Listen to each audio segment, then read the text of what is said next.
What's up everyone? It's Steven and I'm back again with some DareToCapture magic. In this video, I'm going to give you 11 camera hacks that you can use to improve your photography, your videos, or both. Now when you look at a lot of these videos, they tend to be for a set amount of time. So for example, a lot of them are X amount of camera hacks in 100 seconds. While I do still enjoy looking at these videos, for me, it's always missing a bit of explanation. Personally, I would like some more in-depth details about those hacks. It's one thing for you to show me these hacks, but it's another thing for you to actually give a small little explanation about that hack itself. So because of that, I'm not gonna give myself a certain amount of time because I have some things to say about each hack. I do think it's important to mention that all of the hacks I'm gonna mention are gonna be things that you should already have for your camera, or they're just gonna be things that you can find lying around your house. You're not gonna need a ton of different pieces of camera equipment to get these hacks done. We all know that camera equipment isn't cheap by any means, and we also know that it can be a little difficult sometimes to get creative with the items that you have around you. So if you pay close attention to each of these hacks, you're gonna be able to up your creativity, thus upping your photography game and your videography game. And on that note, let's do this. My first hack for you is to use your memory card holder as a filter. The type of filter that you're gonna see is one that's a little hazy or one that could even be somewhat dreamy. All you have to do is hold the memory card holder up close to the lens and you'll see the filter take effect immediately. Because this piece of plastic isn't completely transparent, you're gonna get a cool effect whether you're taking photos or filming. My second hack for you is to use aluminum foil as your background for your bokeh. Is that how you say it? Bokeh? Bokeh? Bokeh? We're gonna stick with bokeh. When you're using this hack, I personally would not use a flat sheet of aluminum foil. I would crumble it up a little bit before putting it to action. When you have a light source shining directly on that foil and you have your aperture set to where you have a nice blurry background, you're gonna have a nice photo no matter what. Now that means you want your f-stop number to be a low number. The higher your f-stop number is, the more in focus everything is gonna be in your photo and the less bokeh you're gonna have.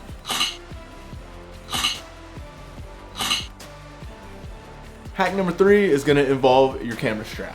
Now I really hope all of you have some sort of camera strap that you can wrap around your neck so you're not just always carrying around your camera with your hands. With this hack, you're gonna use the strap to help yourself get low shots with your camera. By that I mean sometimes we really wanna get a low moving shot, but sometimes it's difficult to keep the camera steady as you're doing this. When you use your camera strap in the way that you're about to see, it's basically taking the place of a gimbal. And I know not all of us have a gimbal to use, so this is really gonna be useful for everyone. However, if you do have a gimbal and you're not using it, it's probably because the batteries are dead and you can't find a replacement pair anywhere you go. For this hack, all you need to do is wrap the middle of your strap around the lens and hold the sides of the straps so that you can have a nice stabilized camera that won't fall to the ground. And now that your camera is basically locked in place, you have the freedom to hold your arm down, relax it, and move it around freely without actually having to get very low to the ground and possibly having a lot shakier footage. Trust me when I say that if you're relaxing your arm a little bit and holding the camera low to the ground, your camera skills are gonna be that much better. My fourth hack is gonna be one that is so simple, but not a lot of beginners are gonna think to even use something like this. The hack is to use a strainer, one that can probably be found in any household in America, to change the patterns that you see in your photos. You're gonna be able to achieve a cool effect when you hold the strainer between your subject and your light source. You need to trust me on this because little hacks like this can really help take your camera skills to that next level.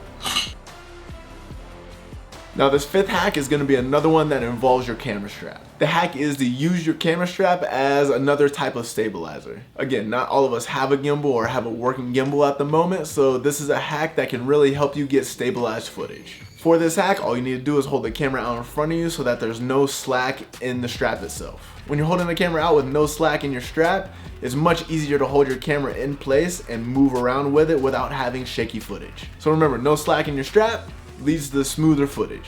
Hack number 6, the towel slider. When you have a slider, you're able to get much different shots and you're able to have much more versatility while you're using a camera. However, sliders can be expensive and not all of us are gonna be able to have a slider. But something that all of us do have is a towel. So if you have a towel, you have an effective slider. All you need to do is place your camera on top of the towel and drag the towel in whatever direction you want the slider to go. And when you do this, you're gonna have the same exact effect as you would if you had a slider. The only limitation to this hack is that towels aren't going to be able to slide very smoothly on every surface, so you need to pick and choose the moments where you can actually use the towel slider. However, that's where the 7th camera hack comes into handy, the chair dolly. If you have a chair with wheels, then you're pretty much set for whatever you need to do. You can use the chair the exact same way as you would with the towel slider.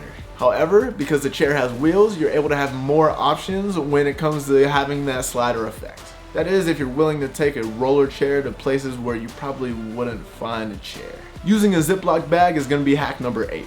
Now there are a couple different ways that you can actually use the Ziploc bag as a hack for your camera. One way is for rainy days. If you happen to be out and about and the weather takes a turn for the worse, but you still want to get some more shots, all you have to do is put your camera in the Ziploc bag. Now the safety of your lens will all depend on the size of the lens that you're actually using. Nobody likes a wet camera, and a wet camera can be damaged very easily, so you really need to be careful when you're using this. The other way to use this hack is when you're taking pictures. You can use the bag to make some makeshift filters.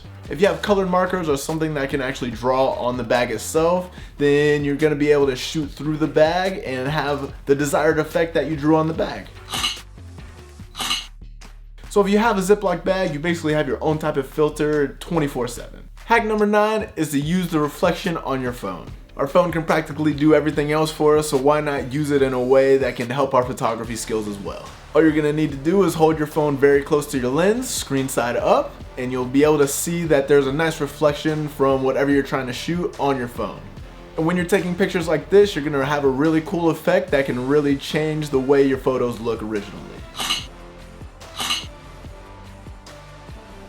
Now this is a hack that can be a little tricky if you don't have the phone position right, so all it's going to take is a little bit of practice. My 10th hack for you is going to be one that I feel everybody that uses a camera is going to use at some point, and that is to shoot through objects. Shooting through objects can really help add a different dynamic to your photos that you may not have been able to see before. And some of these shots that you create by shooting through objects are going to be ones that probably won't be able to be replicated through editing. As long as you find something that you can shoot through, whether it's a glass, a bowl, a vase, whatever you want to call it, if you can see through it, you can shoot through it. Once you're able to see that you can use certain objects and shoot through them, you're going to be able to see your photography take that next step.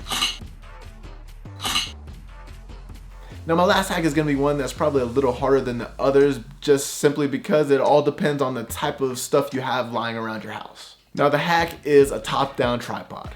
Now if you're somebody that wants to do some top-down shots, it can actually be a little difficult to get that exact straight-down shot. This is where a top-down tripod comes in handy. To get this desired effect, you need something that can hold your tripod straight down. We all know that tripods are used to stand straight up and down, but if we have something that can hold the tripod parallel to the ground, then we're really in business. All you're gonna have to do is put the tripod through a chair. The chair is gonna hold the tripod is gonna be able to face the camera directly straight down, and then now you have a top-down camera. It's really that simple. The only problem you might have is the height of the camera, because not all chairs are 6 feet up in the air, so it's gonna be a little difficult at times, but it's a good hack that you should utilize whenever you need to use it. Woo! There we have it. 11 camera hacks in I don't know how many seconds, but we got through them all. So if this is a video that you enjoyed watching, be sure to hit that like and subscribe button.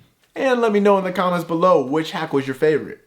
Also, be sure to follow me on Instagram at instagram.com/DareGram. Not DareToCapture, it's DareGram.